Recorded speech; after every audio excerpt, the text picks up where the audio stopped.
Shalom, selamat pagi Bapak Ibu dan saudara-saudara terkasih dalam Tuhan kita Yesus Kristus. Kembali lagi dalam renungan pagi GPD Mesduku Pakis dan GPD Gloria Karangrejo. Pada pagi hari ini saya berharap kita semua selalu dalam keadaan sehat dan selalu dalam keadaan baik. Bapak Ibu dan saudara-saudara terkasih, tema yang saya bawa pada pagi hari ini adalah cara untuk tetap berjalan dalam kehendak Tuhan. Katakan sama-sama, cara untuk tetap berjalan dalam kehendak Tuhan. Mari kita baca Alkitab kita di dalam Amsal pasal 16 ayat yang kedua. Amsal pasal 16 ayat yang kedua. Segala jalan orang adalah bersih menurut pandangannya sendiri, tetapi Tuhanlah yang menguji hati. Amin. Bapak, Ibu, dan saudara-saudara kasih, kita manusia dididik sejak kecil untuk menjadi orang yang berguna, untuk menjadi orang yang pintar dan mampu menyelesaikan segala persoalan yang dihadapinya dengan penuh tanggung jawab ketika mereka beranjak dewasa nanti. Nah, berbagai macam pendidikan juga akan ditempuh agar kemampuan berpikir dapat meningkat sehingga bisa meraih posisi yang cukup tinggi dalam pekerjaannya masing-masing. Semakin banyak ilmu yang kita dapatkan, semakin tinggi pula cara berpikir kita. Ini akan membuat kita dapat diterima secara layak dalam posisi yang cukup strategis. Bapak, Ibu, dan saudara-saudara kasih, di dalam Alkitab ada beberapa tokoh yang dipakai Tuhan secara luar biasa. Melalui daya pikir mereka yang luar biasa, mereka menjadi orang yang sangat dipercaya oleh pemerintahan yang ada pada saat itu. Dan mereka memegang tanggung jawab yang sangat besar, serta memberi pengaruh yang besar juga bagi banyak orang. Beberapa tokoh itu diantaranya adalah Daniel dan Yusuf. Bapak, Ibu, dan saudara-saudara kasih, menjadi pintar dan mendapat posisi yang tinggi bukanlah sesuatu yang berdosa di mata Tuhan. Tetapi yang terpenting adalah di atas segalanya adalah kita dapat menjaga, kita tetap menjaga hati kita agar bersih di hadapannya. Jangan sampai kepintaran dan kemampuan yang kita miliki membuat kita itu menjauh daripada Tuhan. Seringkali kepintaran manusia itu membuat manusia berpikir bahwa setiap keputusan yang diambilnya adalah benar.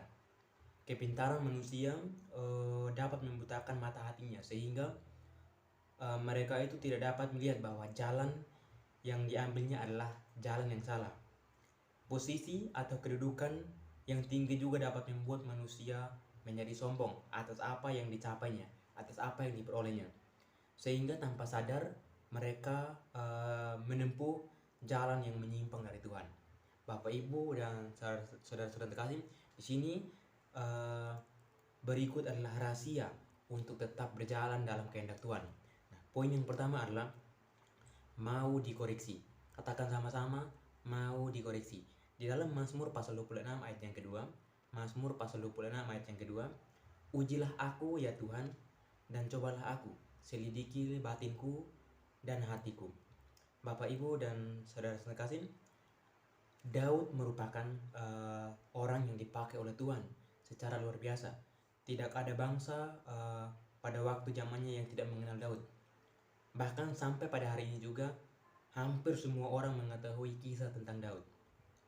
Tidak hanya itu, tetapi Daud juga satu-satunya orang yang disebut dalam Alkitab sebagai orang yang berkenan di hadapan Tuhan. Daud bukanlah orang yang sempurna. Dia mempunyai kesalahan atau dosa di hadapan Tuhan. Dia beberapa kali melakukan kesalahan. Tetapi Daud juga senantiasa membuka hatinya agar bisa dikoreksi oleh Tuhan. Dia selalu meminta kepada Tuhan untuk menyelidiki hatinya. Apa yang masih tersembunyi dalam hatinya yang masih tidak berkenan di hadapan Tuhan agar disingkapkan. Ini membuat Daud dapat senantiasa berjalan di dalam kehendak Tuhan. Bapak, Ibu, dan saudara-saudara kasih, ketika kita menutup hati kita untuk dikoreksi, maka kita akan berjalan dalam kebenaran diri sendiri.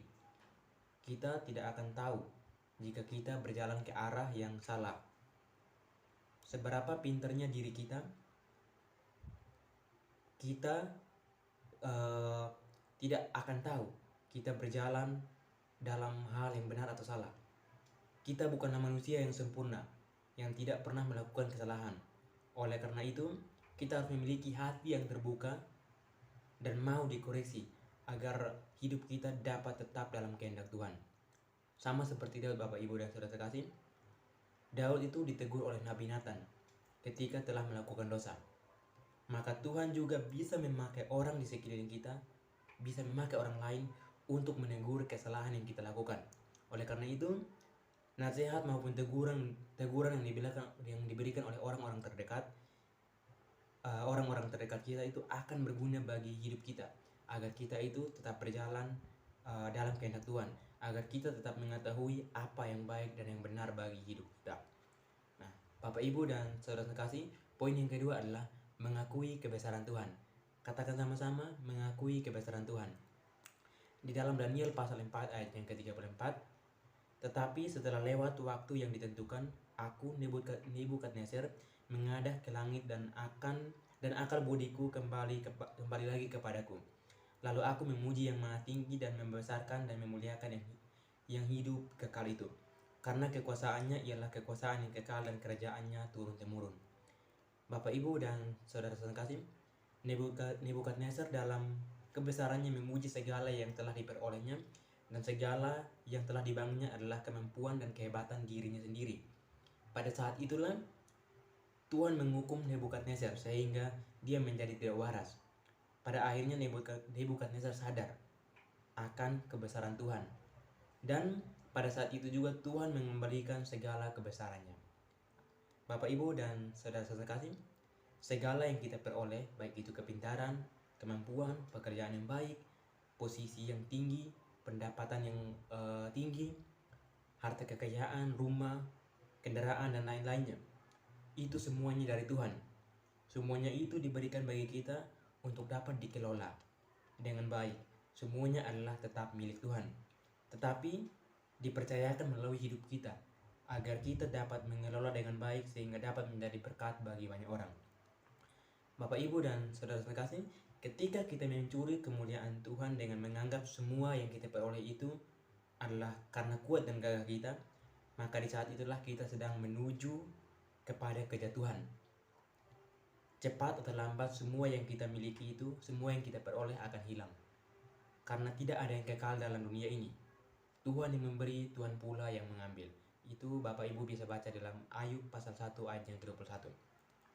Nah, di dalam Sakaria pasal 4 ayat yang ke-6b, bukan dengan keperkasaan dan bukan dengan kekuatan, melainkan dengan Rohku, firman Tuhan semesta alam. Bapak Ibu dan Saudara-saudara kasih, kita harus mengakui bahwa semuanya adalah karena kasih kemurahan Tuhan. Oleh karena kuasanya kita dapat memiliki semuanya itu. Semua yang kita peroleh mempunyai maksud dan tujuan tertentu dari Tuhan, yaitu agar kita dapat menjadi kesaksian bagi segala bangsa. Melalui pengakuan akan kebesaran Tuhan, maka kita dapat senantiasa berjalan dalam kehendak-Nya. Memiliki hati yang senantiasa mau dikoreksi dan mengakui kebesaran Tuhan adalah langkah hidup kita, untuk membawa kita tetap berjalan dalam kehendak-Nya. Mari kita buka hati kita agar kita mau dikoreksi oleh Tuhan. Mari kita mengakui kebesaran Tuhan. Biarlah hidup kita ini hanya untuk memuji memuliakan nama Tuhan. Demikianlah firman pada pagi hari ini. Mari kita tutup dalam doa. Kita berdoa. Bapa kami yang surga, Bapa yang selalu kami sembah lewat anak Yesus Kristus, kami mengucap syukur dan berterima kasih ya Tuhan buat penyertaan-Mu, perlindungan-Mu ya Tuhan hingga pagi hari ini Tuhan. Terima kasih atas firman hari ini Tuhan. Engkau tuntun bimbing kami ya Tuhan. Biarlah firman ini ya Tuhan menjadi pedoman dan pegangan bagi hidup kami sehari-hari ya Tuhan.